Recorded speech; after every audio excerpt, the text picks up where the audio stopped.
Conférence cette année, puisque la première était en 2025, mais vu la demande et le succès, cette première conférence qui était simplement ouverte aux adhérents des amis de la Cité, nous l'avons ouverte à tous.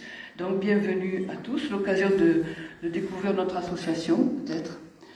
Je veux quand même remercier dans un premier temps Encore Hôtel, la Cité Hôtel, qui nous a gracieusement mis à disposition cette belle salle Saint-Michel.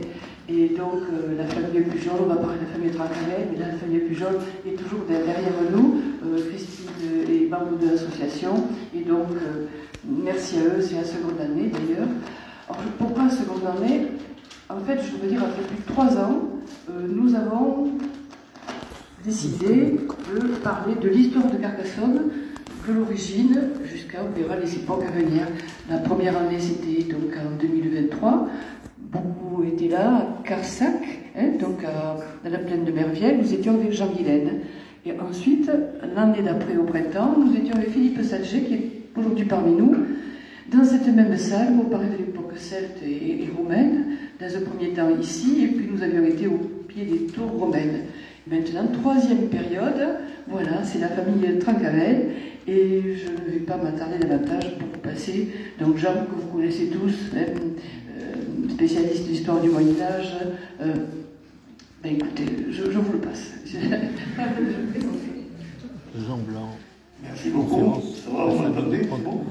Oui. Alors voilà comment je vais procéder.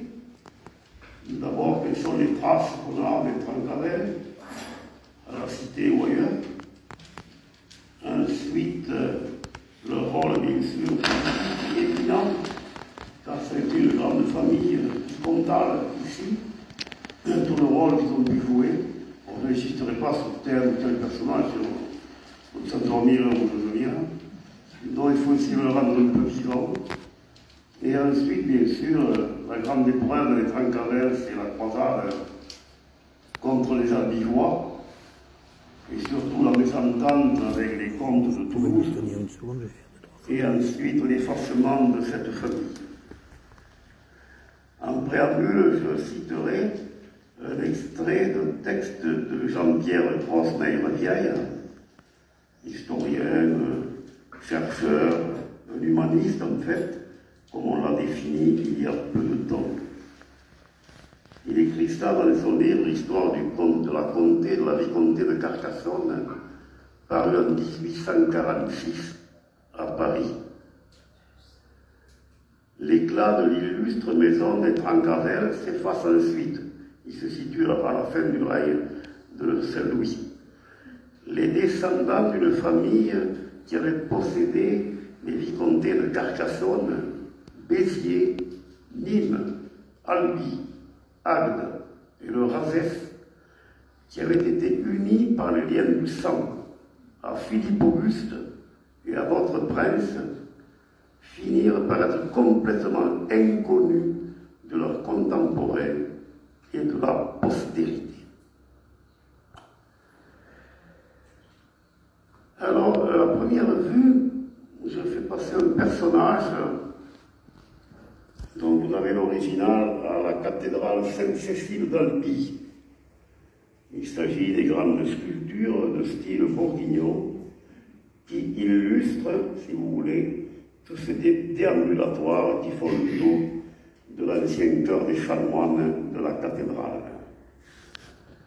Il s'agit d'Ézéchiel, un des 4 grands prophètes de l'Ancien Testament, qui a vécu à la fin du VIe siècle avant le Christ, qui a fait partie des déportés à Babylone du temps de Nabuchodonosor. Je vous renvoie pour ça au livre des rois, 4e livre des rois. Je prendrai le chapitre 37 d'Ézéchiel, versets 1 à 14. Dieu m'amena dans une plaine.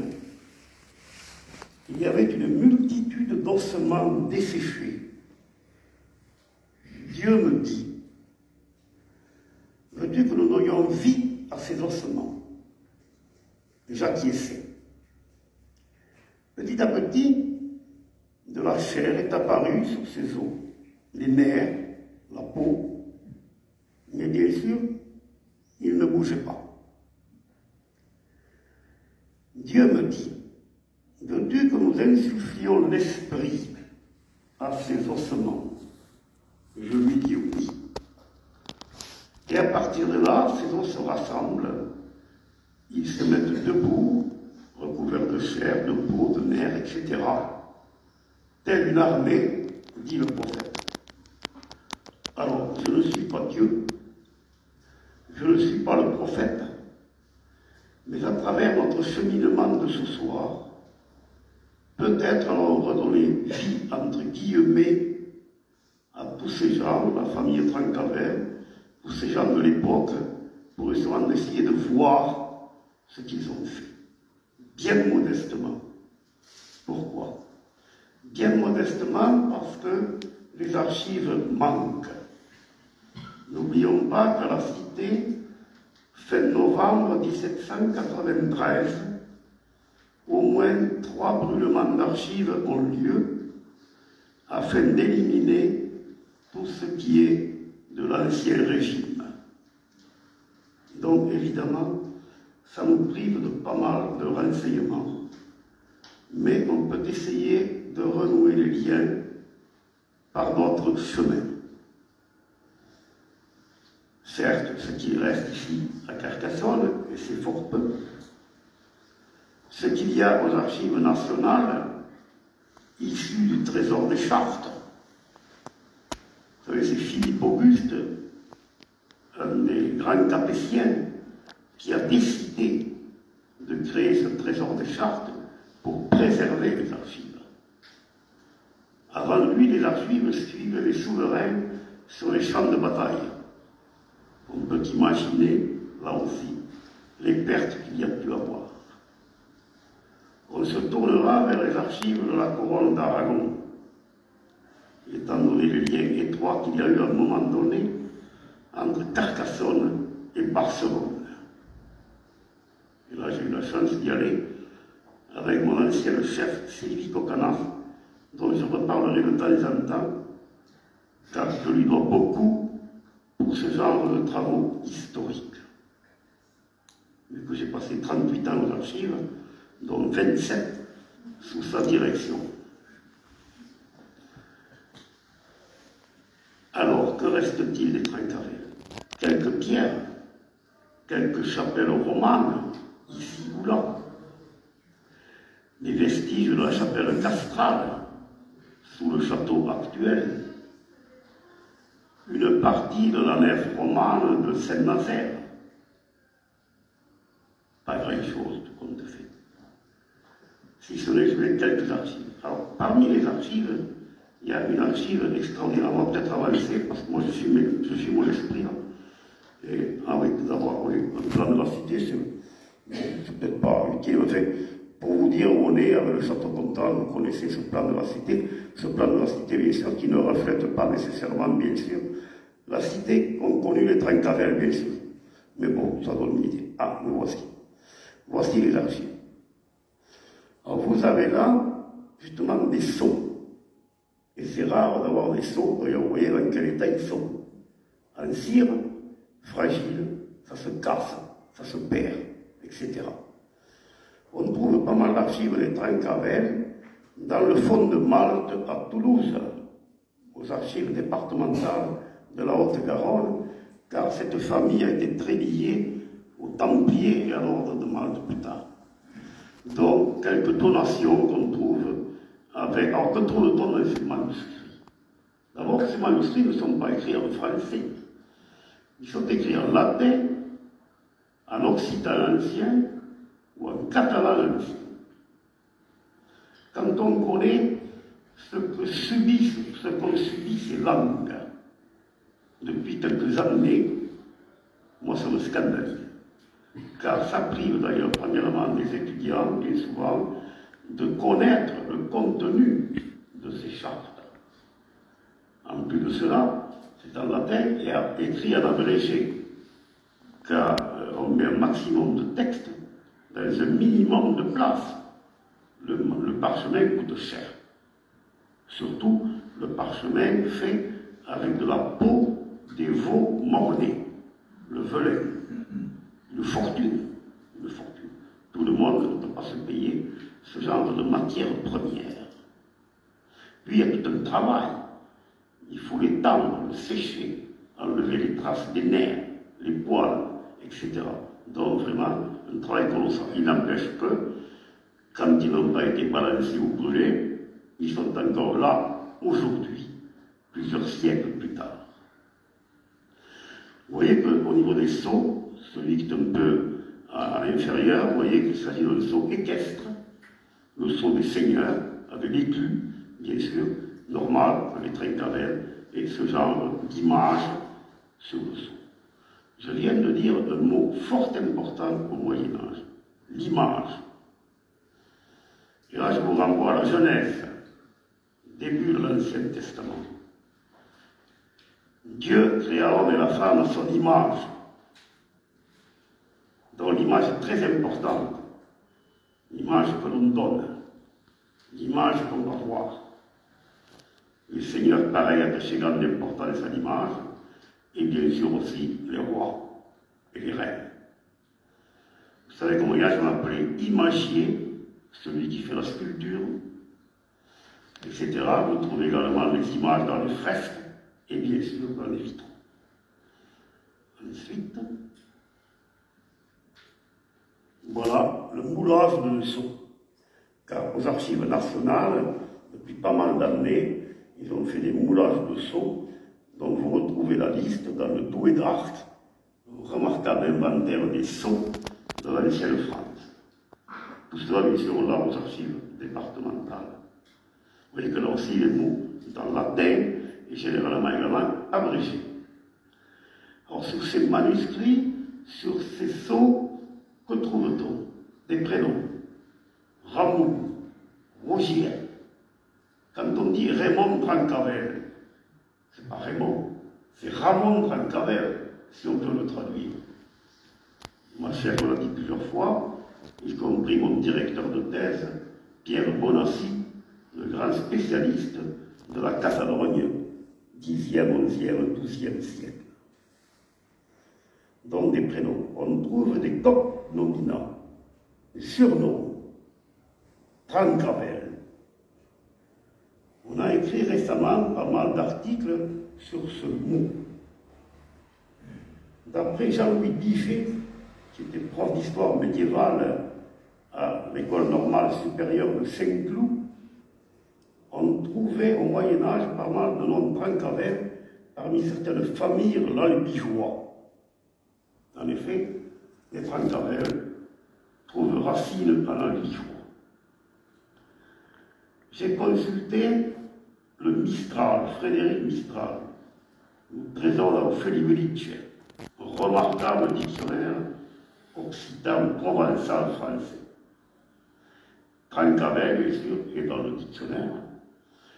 D'après Mistral, Trencawel, Trencaren, Trencareo, c'est celui qui pourfend avec son épée. On peut dire que c'est Raoul le pourfendeur. On est hérité du cognomen dans la famille. Laurent Massé, enseignant à l'université Jean Jaurès à Toulouse, a publié assez récemment un article sur ce nom de Trencavel. Il émet l'hypothèse, je vais peut-être passer au suivant. Il émet l'hypothèse que ce que l'on voit sur ces blasons, ce n'est pas uniquement de l'hermine. Sur un, on le voit très bien, l'hermine. L'autre, c'est différent. Quoique, d'après lui, ce serait peut-être l'image d'une rave qui est tranchée, trincorave. Le problème, c'est que je me suis précipité sur des dictionnaires des produits agricoles, depuis l'Antiquité à aujourd'hui. La rave arrive chez nous fin 16e, début 17e. Trencavel, ils sont plus. peut-être qu'il a raison, je ne sais rien. En archive ou en histoire, il faut faire attention. Vous avez la preuve indubitable, c'est bon. Pas de preuve, on se méfie. Bien sûr. C'est pas étonnant qu'il y ait l'hermine, car l'hermine et le ver, ce sont ailleurs. Ce sont les armes héraldiques les plus cotées, si je puis dire, et les plus utilisées par la haute aristocratie. Vous voyez, l'hermine, c'est bizarre. Elle apparaît noire. C'est vrai. J'ai cherché là aussi, pour essayer de trouver la solution. Je me suis porté sur Michel Pastoureau, le grand spécialiste des couleurs et de l'héraldique médiévale. En effet, le pelage de l'hermine est blanc, sauf l'extrémité de la queue de l'animal, qui est noire. Et donc, les grands de l'aristocratie ont voulu que ces hermines décorant leur sceau ou leur blason, ce noir apparaisse, pour le différencier d'autres qui ne l'avaient pas, tout simplement. Une question d'image. Ensuite, tant que nous sommes au sceau, celui-ci est très ancien. Il date du XIe siècle et il ne concerne pas les Trencavel, mais par contre, il a un lien avec Carcassonne. J'avais fait le précédent exposé le 8 mars dernier, journée de la femme. Je me suis dit, pourquoi pas mettre un sceau féminin dans l'exposé. Tant que c'est pareil. Il est écrit en arabe et en latin. Hermesène, femme remarquable, une seigneuresse incomparable, par tout ce qu'elle a fait. Elle est issue des vieux comtes de Carcassonne, Roger le Vieux et Adalaïs. Roger le Vieux qui est enterré, dit-on, à l'abbaye de Saint-Hilaire. Et elle s'est mariée avec Ramon Borel de Barcelone, d'où déjà les liens forts entre les deux territoires. Cette dame, qui meurt en 1158, très âgée, son gisant est à la cathédrale de Gérone. Mais aujourd'hui, on voit la cathédrale style gothique, dont la construction commence extrême fin 13e, début 14e. Donc, elle reposait auparavant dans la cathédrale romane. Aujourd'hui, son gisant est près du cœur. Pourquoi pas? Mais je me disais, mais comme ça, il faut qu'elle ait un sacré pouvoir pour avoir été enterré là à l'origine. D'abord, c'était par la même église. Et alors, j'ai cherché, et en réalité, dans la cathédrale romane de Gérone, elle était près du portail d'entrée, à l'Occident. Si grande comtesse qu'elle fut, elle n'a pas pu qu'à pénétrer vers le sanctuaire de la cathédrale. Je n'y peux rien, c'est pas moi qui fais les lois ou les coutumes de ce temps. Tout ça pour vous dire qu'on ne peut pas aborder le Moyen-Âge avec nos mentalités d'hommes et de femmes du XXIe siècle. Ce n'est pas possible. Il faut essayer, c'est très difficile, monsieur. Je ne dis pas que j'y arrive certainement pas. D'ailleurs, si les anciens m'entendent, ils doivent dire, gendarme, arrête de dire des bêtises. Je n'y comprends rien. C'est possible. Je le reconnais. Ensuite, une archive remarquable. Il s'agit du cartulaire des Trencavel. Un petit propos sur le vocabulaire. Cartulaire, qu'est-ce que c'est? Ça vient de carta, en latin, qui ne signifie pas la charte, comme les trois quarts disent. C'est l'écrit. J'en ai pour preuve un testament où un grand seigneur livrait ou donnait au chapitre de sa cathédrale la Sancta Carta, la Bible, les 16 écrits. Cartula, oui, c'est la charte. Cartularius, le cartulaire. Cartulaire, c'est aussi l'esclave ou le serf qui était libéré du servage grâce à une charte. Cartulaire, c'est l'archiviste. Vous voyez, c'est intéressant de creuser un peu, bien souvent, le sens des mots. Car ce soir, on est là pourquoi? Pour retrouver le sens de certains mots, le sens des personnages, le sens des lieux, le sens de certains objets, à mon avis, si on y arrive. Donc ce cartulaire, en fait, a été copié à la demande des Trencavel, Roger II Trencavel, le premier qui meurt en 1194. Il sera continué par son fils Raymond Roger, ou Ramon Roger, qui meurt en 1209 dans un puits de basse-fosse de la cité. Pourquoi confectionner un document comme ça, qui fait 286 folios sur 18 cm sur 26,5? Remarquablement écrit, vous le voyez. L'encre noire un peu pâlie, et l'encre rouge quasiment intacte. Pourquoi donc faire ce cartulaire? Les originaux des textes qu'il y a dans ce livre, c'est ce petit parchemin, 10 cm sur 3 ou sur 4. Ça se perd facilement. On peut l'égarer, etc. Donc, les grands seigneurs, laïcs ou religieux, tenaient à avoir ça tout ensemble dans un même et unique livre. D'où le cartulaire. Les chartes éparses, on appelle ça les chartiers, qui est différent. Alors donc, le texte le plus ancien qu'on trouve dans ce cartulaire, il tourne autour de 1115, 1120, et il se termine vers 1240.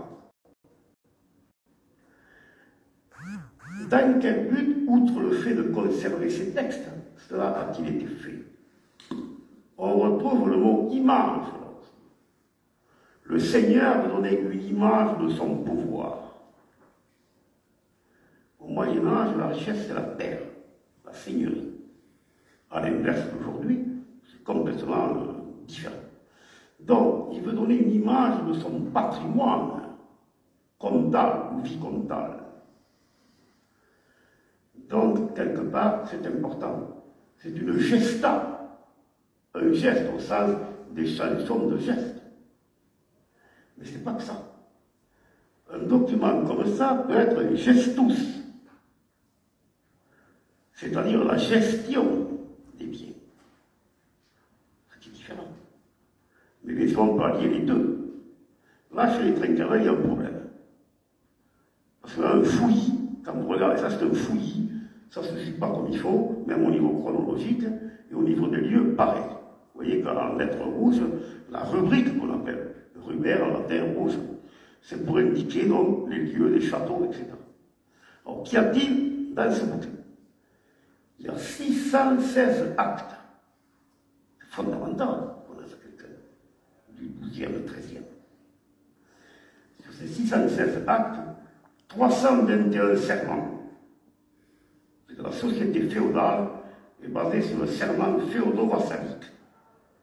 Le vassal, qui a des terres, il les reçoit de son seigneur. Donc c'est fondamental. Alors, le problème, j'en reviendrai après à l'hérésie, le problème du catharisme qui reniait tous les serments. Le serment, c'est la base de notre société. C'est la base. Vous reniez le serment, malheur, c'est la catastrophe. Donc, vous voyez l'importance. Alors, ce document n'est quasiment pas connu. Et je trouve que c'est un scandale.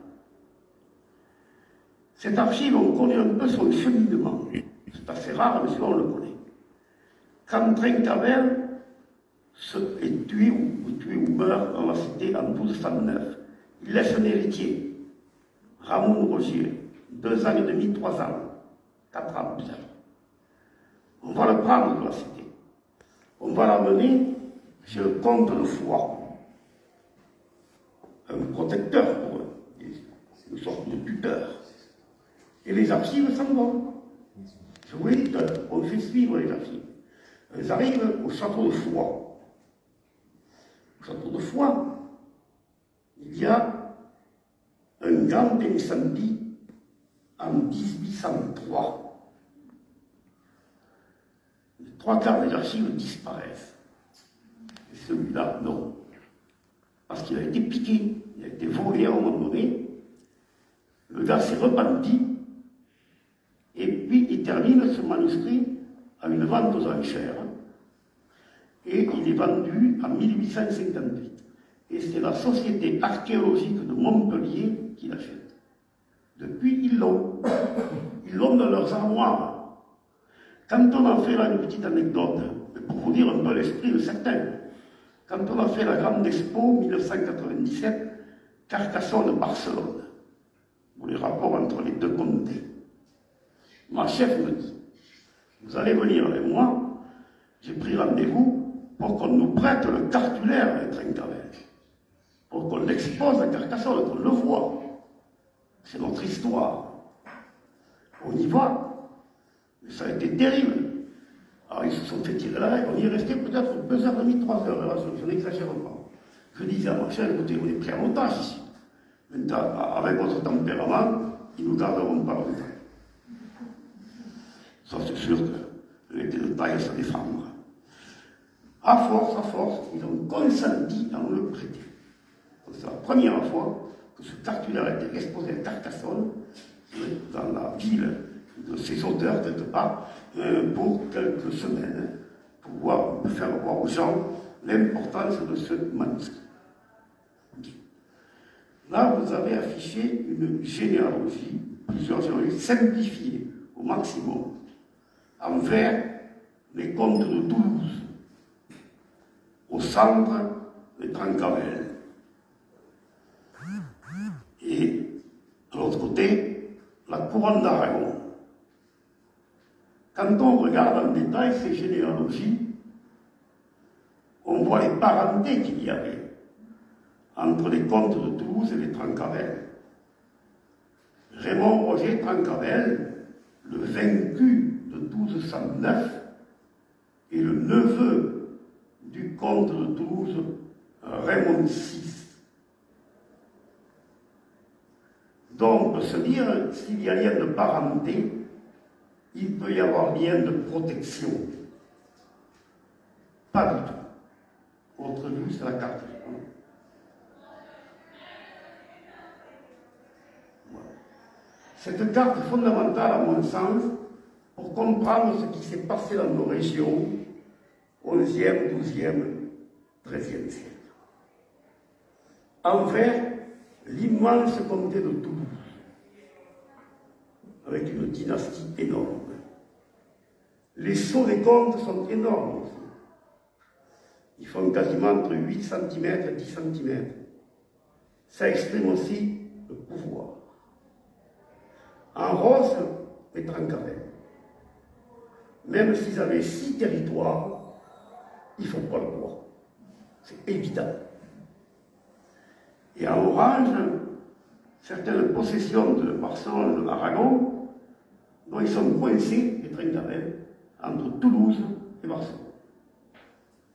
Et là, selon les moments de l'histoire, ils ont choisi l'un contre l'autre.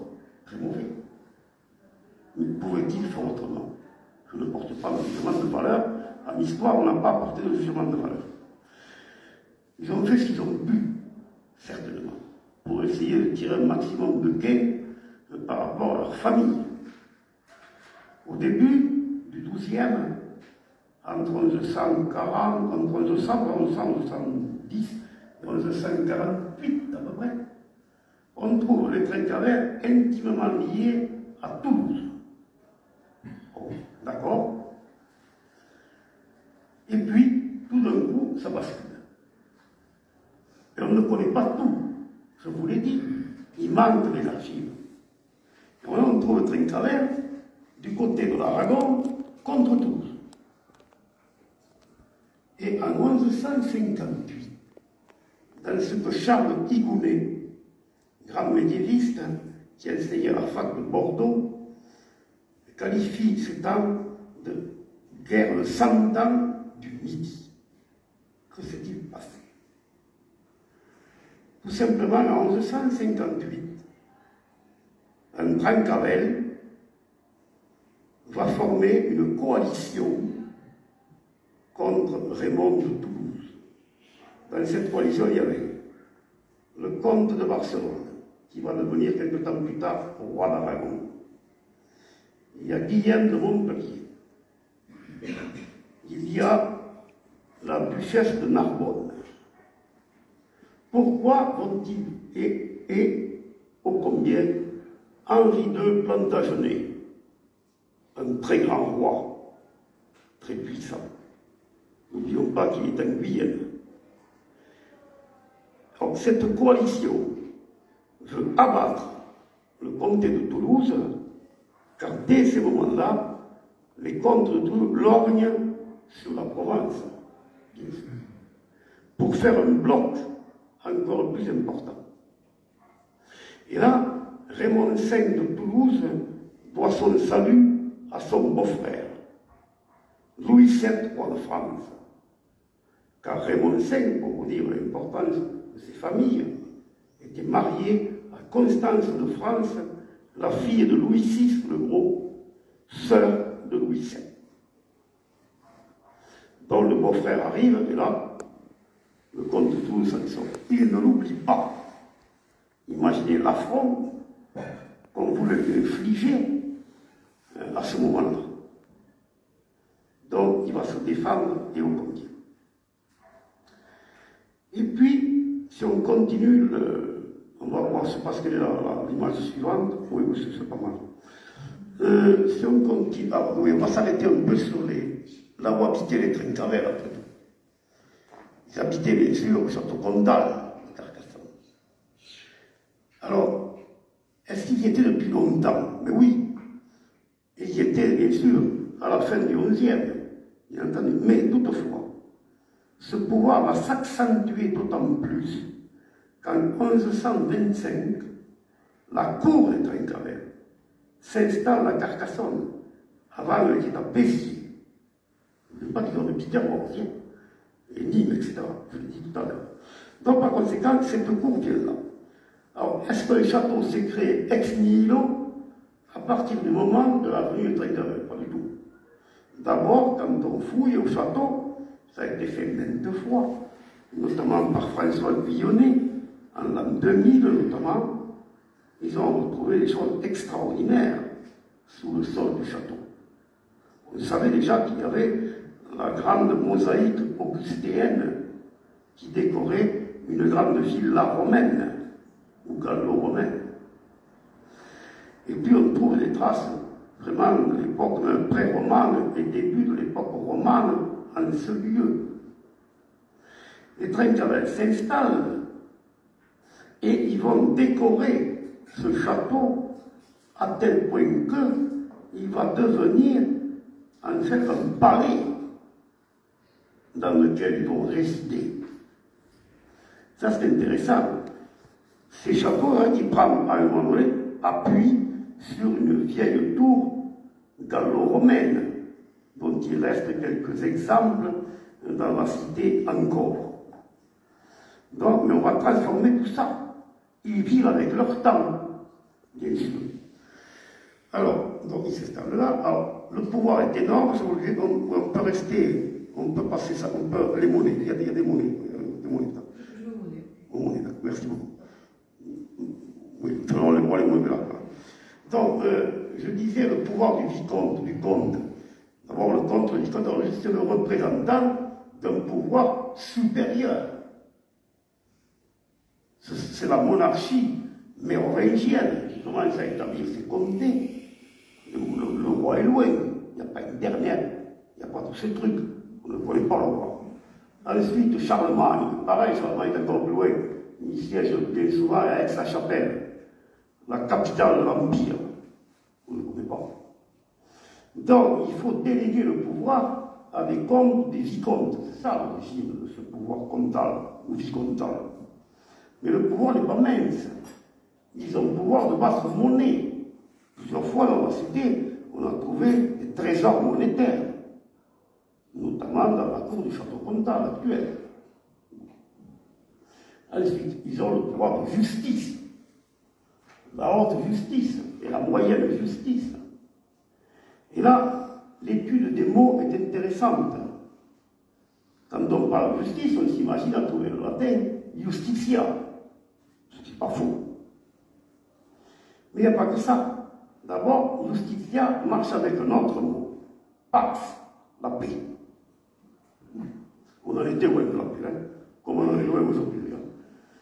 C'est une parenthèse. Alors, pax justitia. Mais pour les seigneurs, c'est imperium, le pouvoir. Et pas n'importe quel pouvoir, le merum imperium. Vous savez, le pouvoir intact, le pouvoir pur. Quand on qualifiait un bon vin, merum vinum.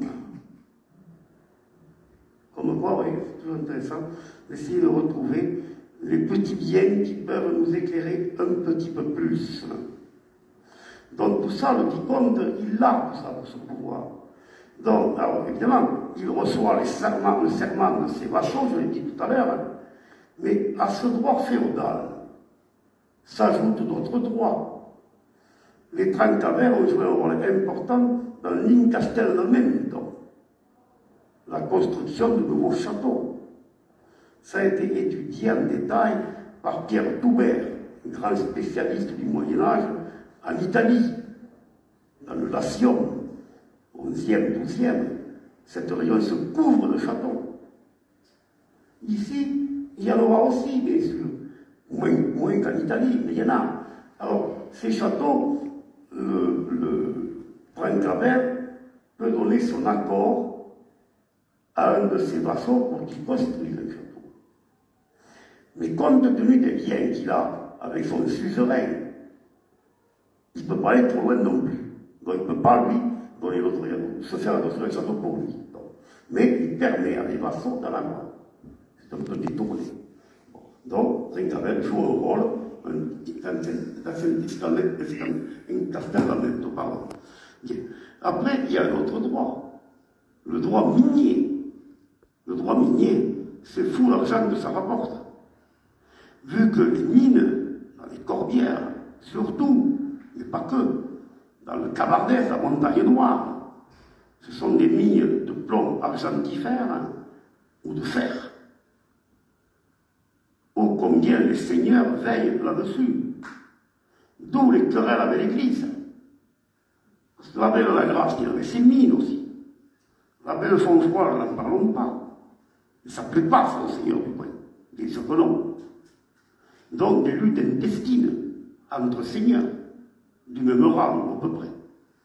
Donc, vous voyez, c'est assez complexe. Il faut essayer de le rendre simple, j'espère que je ne le caricature pas trop. Ça va, vous me suivez, c'est bon?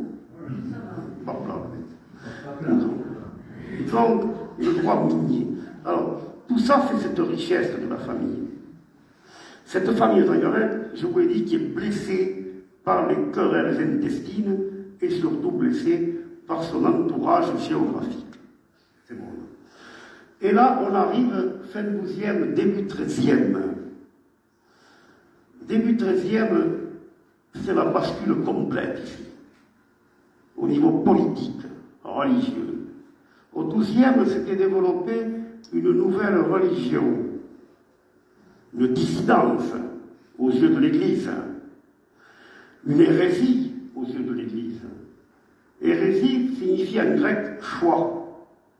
On choisit des textes, dans la Bible, mettons, pour se centrer sur eux et on omet complètement les autres. Ça ne marche pas comme ça. Il n'empêche que ces Tatars chrétiens, ces Tatars qui sont chrétiens, pas de problème. Hein. Jésus, Christ, un rôle important pour eux, c'est ce. Que recherchaient-ils ces gens? Le salut. Je vous le dis tout à l'heure, le mot important, le salut. Par des chemins, certes, qui ne sont pas les chemins de l'Église catholique. C'est là où ça coince. Ça coince d'autant plus qu'à la tête de l'Église, vous avez ce personnage. Le cardinal Lothaire Seigne, futur innocent roi, qui règne à Rome de 1198 à 1216. Un homme héritier d'un la grande réforme grégorienne, mise en place par Grégoire VII, qui a régné de 1073 à 1085. Je ne suis pas un fan de date, mais il en faut. Comment vous voulez faire de l'histoire sans date? C'est idiot. Il n'y a qu'à faire des maths sans chiffres et du français sans grammaire. Maintenant, on te met Henri IV après Louis XIV, ça va plus ça. Donc, il faut être sérieux et essayer d'avoir des repères, évidemment. Donc, Innocent III voit le danger de suite. Il n'a même pas 30 ans. Il voit le danger, il a fait l'étude du droit à Bologne, l'étude de la théologie à Paris, les grandes écoles de ce temps-là. Il voit dans les catharismes un danger très grave. Donc il essaie de s'adresser à Philippe Auguste. Alors celui-là, il s'en foutait complètement. Là, il avait fort à faire dans le nord du royaume, bien sûr, et puis une vie conjugale désastreuse. Donc c'est comme ça. Je ne porte pas de jugement. Donc, il n'intervient pas aux archives nationales. Il y a 4 lettres d'Innocent IV et d'Innocent III adressées à Philippe Auguste. Mais il va permettre, à force, de permettre à ces grands vassaux du royaume de se croiser pour venir chez nous. C'est ce qui se passe. 1208, 1209, les croisés arrivent. Ils ne sont pas tous du nord, hein. Non, aussi. Le nord envahit le sud. C'est débile, ça va débile. Non, vous avez les croisés d'Auvergne, les croisés du Limousin, vous avez les croisés de Narbonne. Et parmi les chefs croisés, quand même, il y a Raymond VI de Toulouse. Faut oublier ça. Il vient faire le siège de Carca, il y a son neveu à l'intérieur. Ça, on ne le dit pas. Je m'excuse, c'est la vérité historique. Donc, par conséquent, les croisés arrivent. Trencavel, que voulez-vous qu'il fasse? Il fait un temps terrible, c'est les chroniques qui le disent, une chaleur terrible, les citernes sont pourries, et les puits ne donnent pas assez d'eau. Donc, après 15 jours de siège, il faut se rendre. Là aussi, hein, on me dit, Pierre II d'Aragon était pour les Tatars, c'est débile complet. Pierre II d'Aragon, c'est un lieutenant du pape au niveau de la foi, il ne faut pas l'oublier. Et quand il vient ici, il vient à un moment donné, Trencavel se dit, je vais peut-être être aidé par Pierre II d'Aragon. Pas du tout. Il vient en tant que médiateur, et voyant que ça tourne mal pour Trencavel, il lui dit, et ça c'est aussi une source d'archives, hein, vous avez qu'à surveiller davantage Pesquier pour essayer d'éradiquer, le mot employé, cette engeance d'hérétiques. Ça c'est pas le pape qui dit, c'est Pierre II d'Aragon. On a dit de faire l'histoire de tout trafiquer. Je m'en tiens au texte. Donc, par conséquent, il ne peut pas compter sur Pierre II, il capitule le 15 août. Dans un cul de basse-fosse, on dit, certains disent, dans les fondations de la tour peinte, une des plus anciennes tours de la cité, hormis les tours gallo-romaines. Alors, il meurt en novembre, le 10 novembre, je crois, 1209. Dysenterie, disent les uns, empoisonné, disent les autres. C'est possible, les deux sont possibles. Donc, qui c'est qui lui succède ici? Simon de Montfort, chef croisé. C'était pas le plus important, le Simon. Il y avait des chefs croisés beaucoup plus importants que lui. Mais le pape connaissait son itinéraire. En 1204, 5 ans auparavant, il y avait eu la 4e croisade, prêchée pour délivrer le tombeau du Christ. Car la croisade, c'est ça, en fait. On se croise pour aller délivrer la Terre Sainte. Or, je vous l'ai dit, il y a une croisade ici, c'est une croisade en terre chrétienne, la première. Donc, ce n'était pas le plus grand chef croisé, mais en 1204, la 4e croisade est détournée par les marchands vénitiens, pisans et génois. Détournée vers où? Vers Constantinople, ville chrétienne, pour aller piller la ville. Et les chefs croisés sont d'accord, sauf 2, dont Simon de Montfort. Là, il y a des textes. Donc, par conséquent, le pape le savait. Il savait qu'en s'appuyant sur lui, c'était un homme sûr. et on lui confie Carcassonne. Au niveau religieux, cette croisade seigneuriale ne règle rien. Les Tatars deviennent clandestins, mais ils sont bien en lieu et place, et leur communauté continue. En plus, Simon meurt en 1218, là je résume, à Toulouse. Il est remplacé par son fils Amaury de Montfort, qui n'a pas l'envergure du père et qui commence à prendre de sérieux revers, tant et si bien qu'il va céder les possessions de Simon au roi de France, Louis VIII le Lion, qui règne de 1223 à 1226. Et donc la croisade royale. La première croisade seigneuriale, où il y avait Simon et les autres, c'est une croisade religieuse. Avec Louis VIII, ça devient une croisade politique. Mais je vous l'ai dit tout à l'heure, religion et politique sont indissociables dans les hautes sphères. Donc par conséquent, la croisade arrive, et là, bon, le roi va commencer à reconquérir les terres. Il y a une guerre psychologique. Quand on commence à voir qu'il y a une résistance, on élimine tout le monde. Hein. Comme ça fout la trouille aux autres, ils vont se rendre rapidement. C'est arrivé maintes fois. Donc par conséquent, mais ça ne suffit pas non plus au niveau religieux, au niveau, je parle des Tatars. Ça va quand ils ont nul, difficile, mais ils continuent. Alors d'autant plus que, quand Amaury de Montfort s'en va en 1224, le jeune Trincavel, qui était parti à Foix en 1209, qui a grandi, va essayer de reprendre les possessions de son père, Lormand. Donc par conséquent, là aussi, une reprise en main. On essaie du moins. Parce qu'entre-temps, la monarchie installe ici des sénéchaux, représentants du pouvoir royal. Et là, Trincavel, il ne peut pas faire grand-chose. Il repart, il revient après pour essayer de faire le siège en 1240, début septembre. Il veut essayer de faire tomber Carcassonne, tenu donc par le sénéchal. Peut-être il a failli y arriver, mais il n'y est pas arrivé, car évidemment la monarchie est au courant, et on délègue le grand chambellan du roi, qui va venir ici, un nommé de Beaumont, qui vient ici avec des troupes fraîches. Et ça, Trincavel l'apprend. Quand il apprend que les renforts arrivent, il va se retirer. Et à partir de là, les Trincavel vont peu à peu disparaître. Pas tout à fait encore. Car, certes, il y a cette grande défaite de 1240, mais encore Trincavel a ses titres, si je puis dire. Du moins liés à sa personne. Il a ses titres liés au sceau. Il a le sceau de Trincavel. Il ne peut pas faire grand chose, mais il l'a. Or, en 1246, 1247, ça va basculer encore plus pour Trincavel. Car les sceaux sont détruits à Notre-Dame de Paris.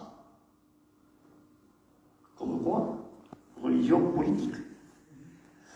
On détruit les sceaux. À partir de là, un seigneur qui n'a plus le sceau n'est plus rien. Quasiment plus rien. Alors, il va s'engager, certainement fortement poussé par le roi, dans les croisades de Terre Sainte. 1247, tu vois, il y en a une, et puis il en fera une autre encore. Mais, qu'est-il? Rien du tout. À un moment donné, Louis IX, Saint-Louis, va lui confier la gestion de certaines taxes perçues par la monarchie du côté de Cesseras dans l'Hérault actuel. C'est rien. Imaginez qu'il avait 6 vicomtés et il se trouve là gestionnaire d'une taxe d'impôt. Et puis, les Trincavel disparaissent.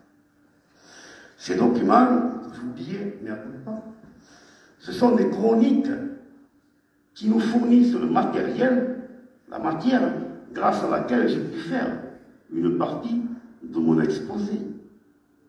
Pour connaître ces croisades, pour connaître les réactions, alors il y a les chroniques, alors, bien sûr, il faut faire attention. Par qui sont rédigées ces chroniques? Par les vainqueurs. Il n'empêche que, selon la personnalité de l'auteur, vous pouvez avoir un sérieux détail de l'histoire. C'est le cas pour Pierre des Vaux de Cernay, ancien moine cistercien de l'abbaye des Vaux de Cernay dans les Yvelines actuelles. Il avait suivi ici les croisés, et notamment son oncle, qui va devenir évêque de Carcassonne, car il faut faire disparaître ces évêques locaux, qu'Innocent III qualifiait de chiens muets, qui n'avaient pas fait leur boulot face à l'hérésie. Donc, on les écarte. On les remplace par des cisterciens, des gens sûrs. Ensuite, il y a la Canso de la Crouzade, remarquable œuvre de près de 10 000 vers en Occitan. Pas l'Occitan d'aujourd'hui, hein, l'Occitan ancien. Et ça, je le dois à Sylvie Cocanas, qui m'avait appris à lire ce genre de documents. Et ensuite, il y a Guillaume de Puylaurens, qui rédige également une chronique. Mais il n'y a pas que ça. J'ai essayé d'aller savoir un peu plus. En tout, pour la croisade, il y a à peu près entre 160 et 200 chroniques, d'accord? Il n'y en a pas que 3. Donc, et parmi ceux-là, on trouve également notre cistercien, Aubry de Trois-Fontaines. Trois-Fontaines, c'est du côté de Chalon-sur-Marne, première fille de l'abbaye de Clairvaux, fondée en 1118. Et Aubry de Trois-Fontaines rédige une remarquable chronique d'histoire, surtout qui nous sert pour le siècle de 1240. Parce que ces chroniques, ces histoires, ça va bien au-delà du texte lui-même. Qui est le maître de l'histoire à ce moment-là? C'est Dieu, évidemment. Il ne peut pas y en avoir d'autre. C'est Dieu qui est le maître de l'histoire. Et donc, ces historiens, ces chroniqueurs, en rédigeant ces textes, veulent écrire quelque part une histoire du salut. Côté Église catholique, bien entendu. Une histoire du salut, et la boucle est bouclée, si je puis dire. Donc c'est autre chose même qu'un livre d'histoire. D'ailleurs, il y a qu'à voir où étaient tenues ces chroniques. Les grandes chroniques de France, c'est l'abbaye de Saint-Denis, non loin de Paris, c'est dans la nécropole des rois. Le pouvoir s'écrit là. Le pouvoir s'incarne là, sous la haute autorité des abbés de Saint-Denis. N'oublions pas que quand le roi partait en guerre, il allait chercher le fanion de l'armée à Saint-Denis. C'est pas pour rien. Donc, vous voyez, tout ça, c'est logique dans cet esprit-là. Là, on passe une vue, en effet, j'ai oublié de le dire. C'est la salle rotonde, la salle ronde du donjon ancien de Carcassonne. Là, on passe, les Trencavel ont vécu pour une part dans cette salle et ailleurs, dans d'autres, bien sûr, c'est là où on prenait les grandes décisions. Du temps de Trencavel. C'est un combat qui oppose plusieurs cavaliers, vous les voyez. On pense au combat de chrétiens contre sarrasins, mais je ne m'avancerai pas trop, parce que c'est un pourparler aujourd'hui. Des recherches, Gauthier Langlois et d'autres sont en train de travailler là-dessus. Je verrai peut-être le résultat de leur cogitation. Ensuite, je crois qu'on arrive à la fin. Voilà, on arrive vers la fin. Alors, ça, c'est la cité, bien sûr, avant la Restauration, donc a beaucoup étudié Philippe Saché, qui nous fait l'honneur d'être ici ce soir avec nous. Et donc, cette cité est Trencavel. En moins, on ne fait que, bien sûr. Certains disent qu'il a été le martyr des croisés. Donc, martyr entre guillemets, il faut savoir ce que veut dire martyr. Il défendait aussi sa foi, certainement. D'ailleurs, Trencavel était catholique. Donc, martyr. Mais pas des croisés, ou peut-être un peu. Il est martyr de la non-entente des seigneurs qui l'entouraient. Et celui qui aurait dû l'appuyer au maximum, son oncle Raymond de Toulouse, un qui aurait peut-être pu l'appuyer aussi à un moment donné, certains comtes de l'Aragonais, et du côté de Barcelone, il n'en a rien été.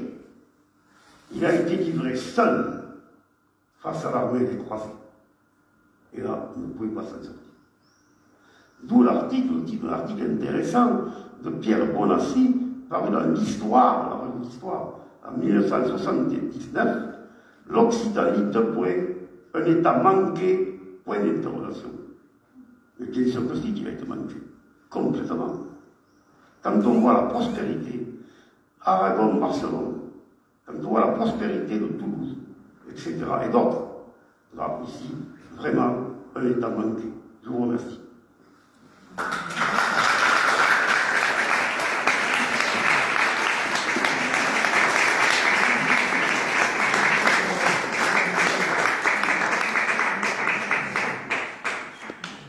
Est-ce que quelqu'un voudrait bien allumer, s'il vous plaît?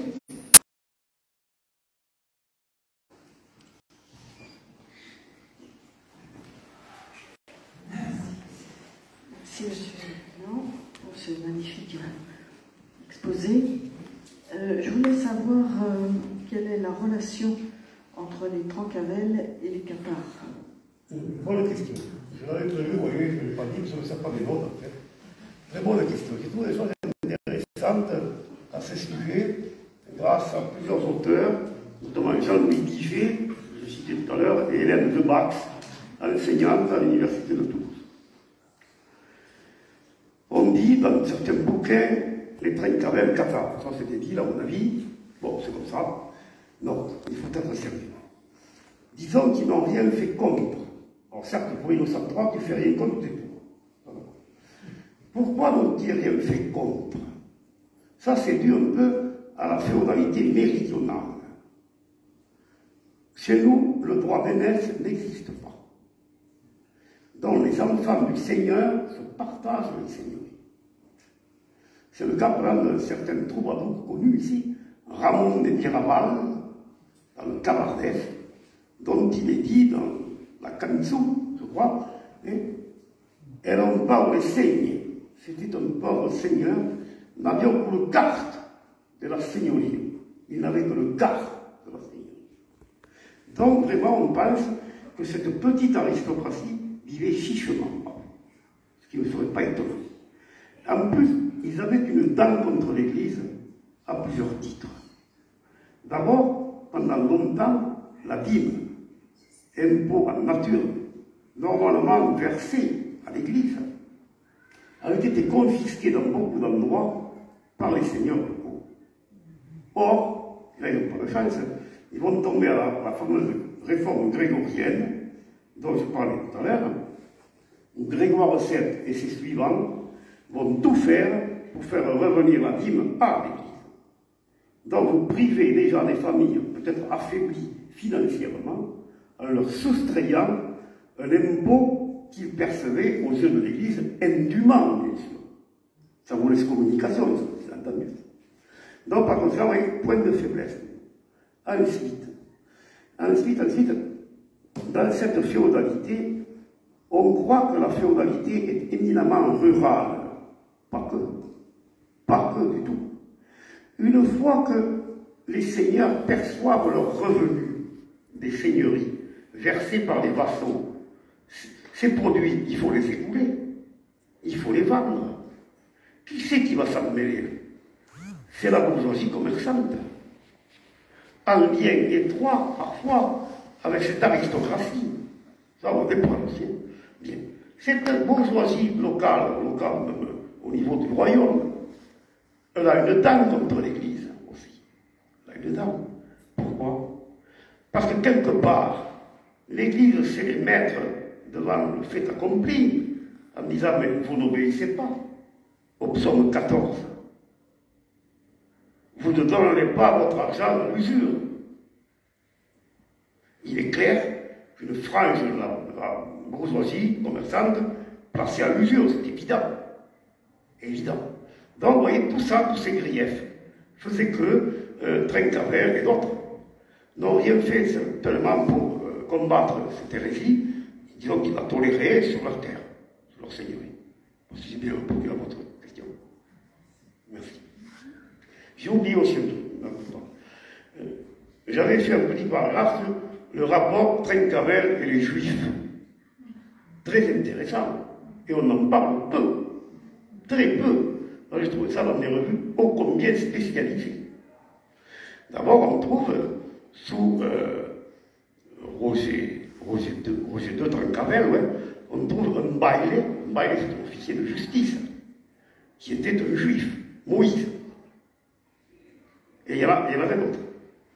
Ensuite, le même Roger II a favorisé la communauté juive de Carcassonne, moins importante que Narbonne. Il travaillait avec les rois juifs et les écoles talmudiques. Ici, il n'y en avait pas. Mais il y avait la communauté juive du côté de Pêche-Marie, autant qu'on puisse le savoir.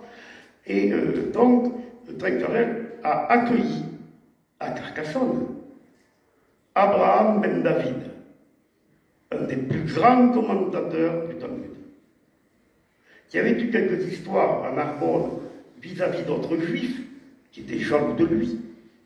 Toujours pareil. Et donc, par conséquent, il a été protégé par Trencavel dans la seigneurie de Carcassonne. Alors, cet Abraham ben David, on ne sait pas trop où il résidait. Dans un texte, il y a un terme hébreu qui s'apparenterait, mais attention, au mot de Carcassonne. Bon, je ne sais pas par quel biais ils arrivent à ça. C'est d'autres sénimes qui dépendaient d'ailleurs de Trencavel. On ne sait pas trop.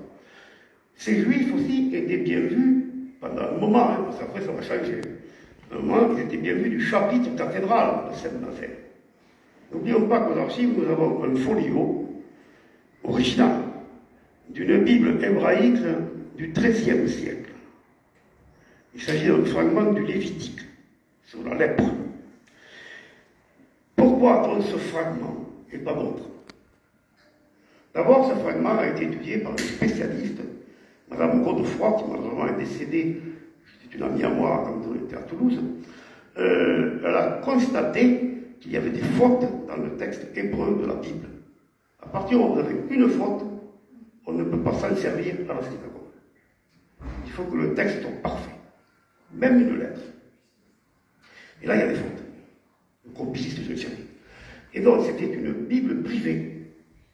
Et cette Bible privée a été dans les mains du chapitre cathédral, car ils s'en sont servis comme couverture de leurs propres archives. Et là où je demeure, moi, à Puturnis, pas loin de Gougens, et là où demeurent les parents de Philippe et Philippe lui-même, il y avait plusieurs propriétaires juifs. Crescalaorenca, en voilà, il y en a d'autres. On me dit aussi au Moyen-Âge, les juifs étaient banquiers, chirurgiens, médecins. Et ceux qui devaient l'avoir, évidemment. Mais ils n'étaient pas que ça. Ils étaient aussi dans la gestion des biens fonciers, comme je viens de vous le dire. Voilà. Merci. Puisqu'on est dans les questions de monnaie, est-ce que tu peux nous commenter cette... Est-ce que je peux le retrouver? Oui, il s'agit d'un document intéressant, en effet, qui représente une transaction monétaire. En effet, c'est sorti d'un document que j'ai pu feuilleter grâce à Sylvie Cocanas aux archives de la Couronne d'Aragon à Barcelone. Le Liber Feodorum Maior, le grand livre des fiefs. Et en effet, à un moment donné, exactement en 1066-1067, les comtes de Barcelone sont hyper riches. Un afflux d'or énorme. Ils perçoivent ça de la part des territoires occupés par les musulmans. Donc, par conséquent, comme leur désir de s'étendre, comme les autres, se disent, mais on pourrait dédouaner les héritiers du comté de Carcassonne en leur achetant leurs droits. C'est ce qu'ils ont fait pendant un moment. D'où cette représentation d'échanges monétaires entre donc, des Barcelonais et des Carcassonnais, si je puis dire. Donc ça a été important, ça n'a pas pris longtemps. Après, ça a pris longtemps, il y a eu des querelles énormes, etc., des révoltes. Donc ça met, pour vous dire aussi, un caractère de la puissance seigneuriale, du temps. Toujours pareil. Avec de l'argent, on fait. Sans argent, on fait moins. C'est comme ça.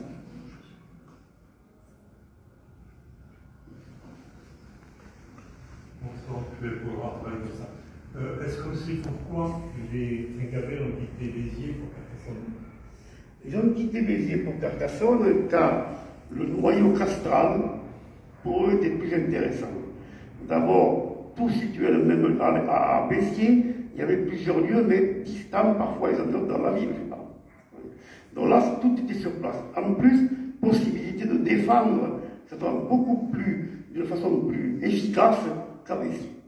Je pense qu'ensuite, en construisant le château, ils ne l'ont pas construit n'importe où, ils le construisent dans la cité, à l'endroit un des plus élevés de la butte.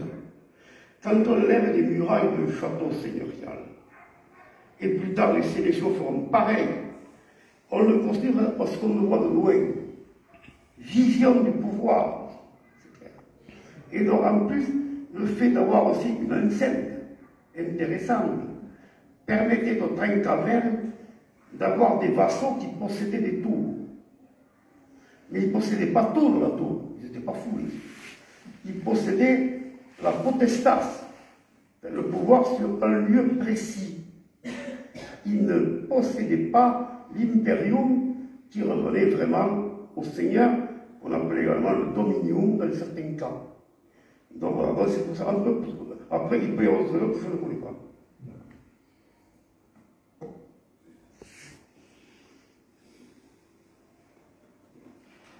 D'autres questions?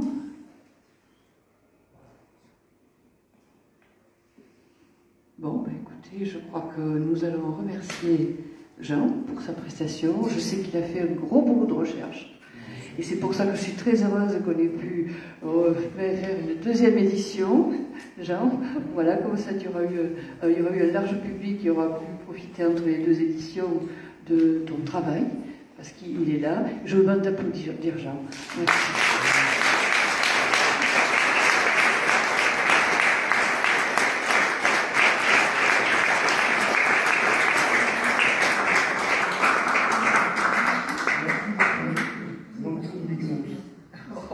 Tu n'en es pas digne, je n'ai pas le modeste.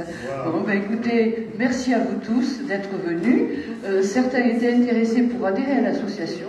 Donc c'est pour ça que j'ai mis à droite, vous avez le petit bulletin de cotisation. Je rappelle 10 € par personne, 15 € le couple. Voilà. Donc vous trouverez ça en sortant. Vous pouvez soit le voir tout de suite et me le donner, puisque la trésorière n'est pas là, la secrétaire est en vacances. Mais il y a écouté ici un administrateur avec Édouard Jordan et puis notre vice-président. Donc aussi, je suis fatiguée. Voilà. Merci, bonnes vacances à tous.